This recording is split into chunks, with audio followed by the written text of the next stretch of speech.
This is the Angleworm Brigade, just about packed and ready to go.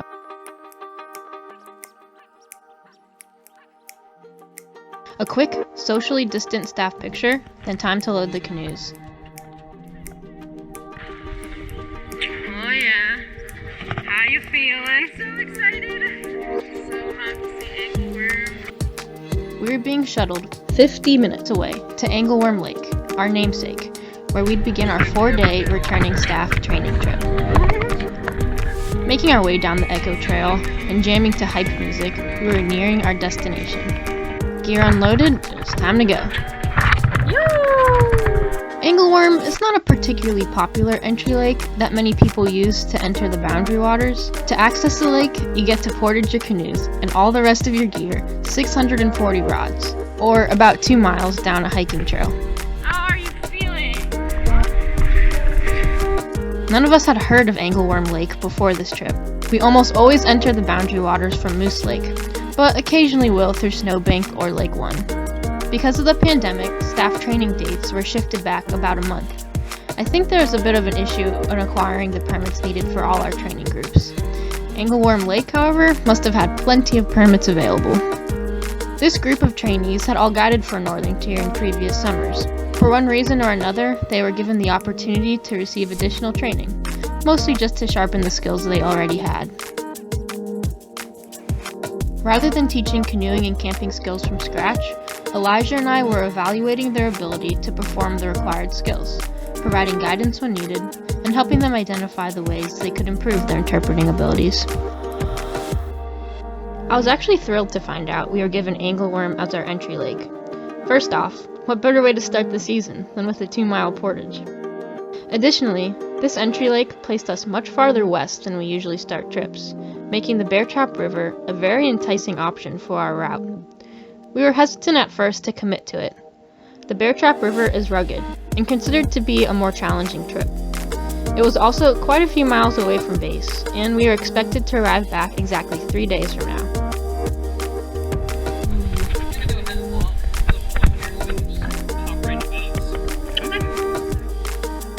If things went awry, there was no way we could shorten the route. Elijah and I discussed these concerns with the brigade. The point was brought up that everyone in this group had led successful trips before and already knew they could handle less ambitious trips in easier terrain. On the other hand, unmarked, overgrown portages and long stretches of paddling on larger, trickier to navigate lakes would put a lot of the group out of their comfort zone, meaning there'd be a lot more opportunity to gain experience and confidence. And all that aside, the Beartrap River was a bucket list trip, and getting to start so close to it and then choosing to not go down it would have been a missed opportunity. If there was any group that could handle the challenge, it was certainly this one.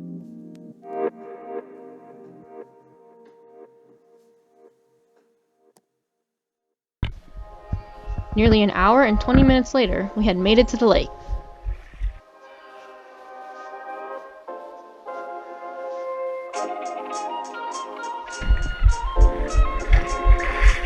Awesome!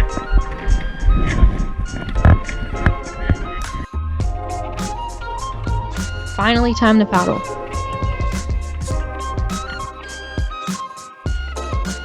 A couple of unexpected mud baths here.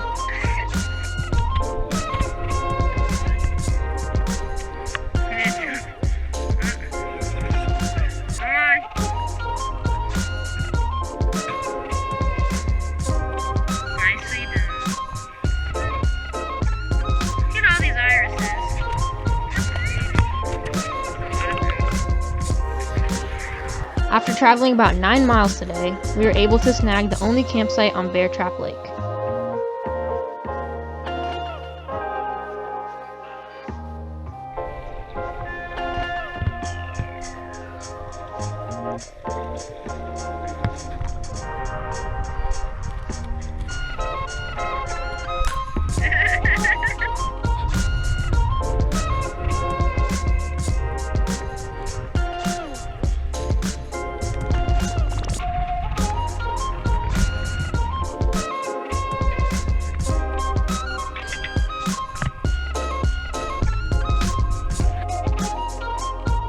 So effective.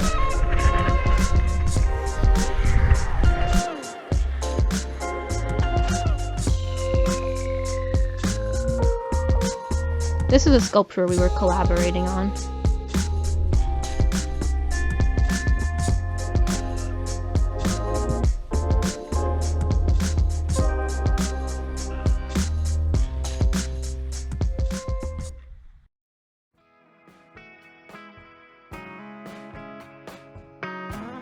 We broke camp and loaded boats by 7:20 a.m. It was important to get an early start on the river. We'd be traveling about 8 meandering miles. Beaver dams and low water levels means that the river is not continuously paddleable, which makes for slow moving. Not as commonly traveled, this river is considered a minimum maintenance portage area. Portages are not marked on the map and are a bit on the rougher side, so perfect for training.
Sunday Lake is a bit less than halfway through, but fewer portages and more continuous paddling meant we can make better time.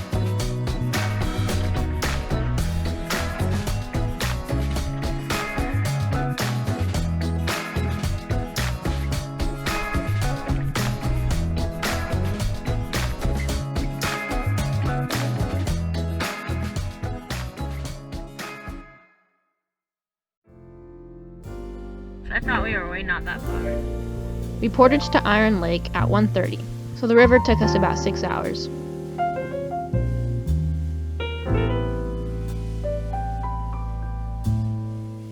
Paddled 4 more miles that day to make our goal, which was to camp on Crooked Lake.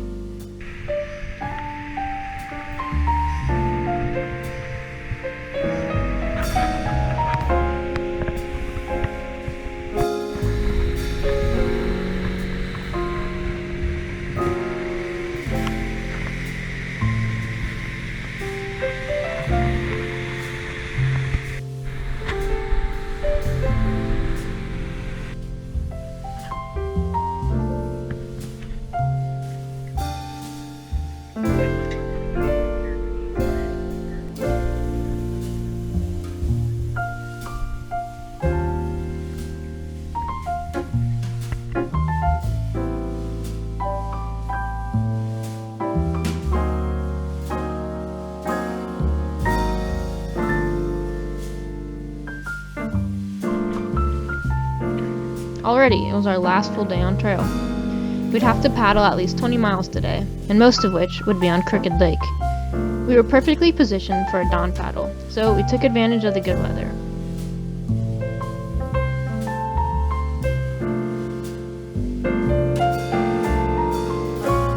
It was only 9:30, we had already gone 13 miles, so we took a break at the historic Table Rock.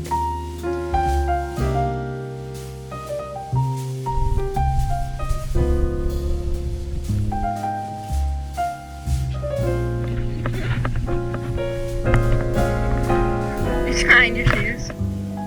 Nice. Whoa. I thought you were going to curl your toes. Yeah, I thought you were using like your whole. Okay, that's so cool. Now throw it.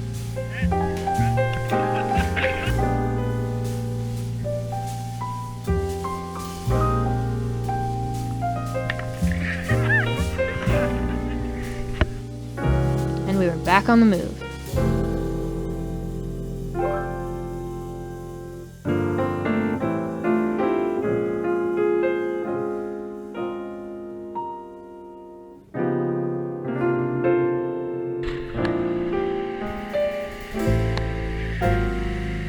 We made our way to the Basswood River, crossed a mile-long horse portage, then made camp on Basswood in no time.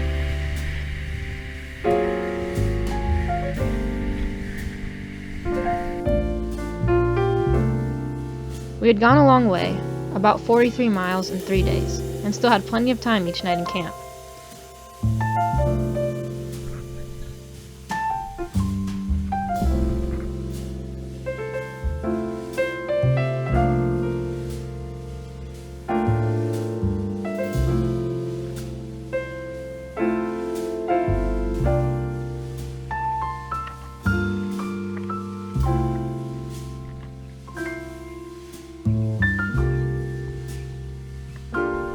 Our sculpture, now named Coach, crafted from items found on trail and from base, took his final form.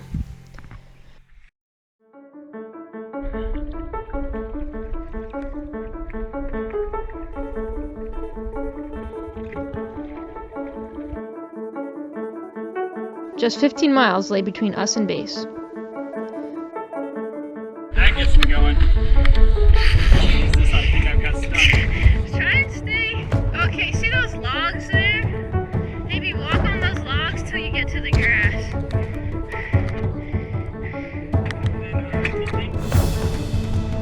Whoa, whoa, whoa.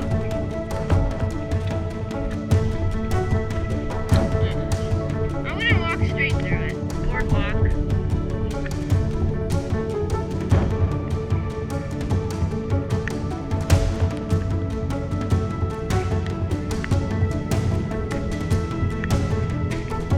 It is like a trampoline.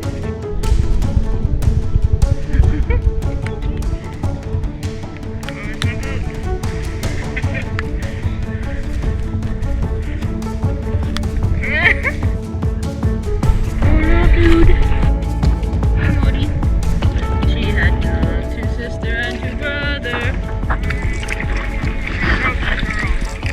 Say la veron kinumeno kinumeno. Say la veron kinumeno. That's me. Yeah. Sounds like fun.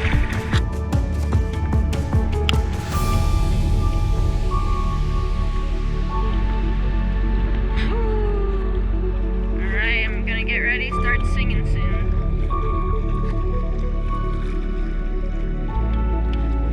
Here's a big one.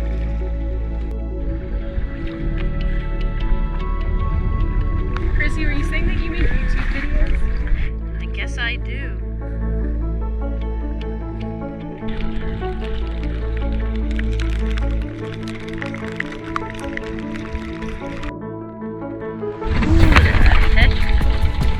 Leave no trace, always, even if the trash isn't yours. This is quite the magic trick. Somebody in base is going to be like, you picked up this playing card and demoralize it.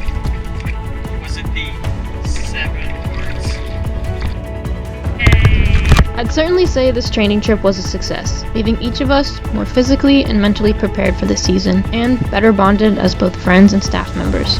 How lucky we are that we could call this our work.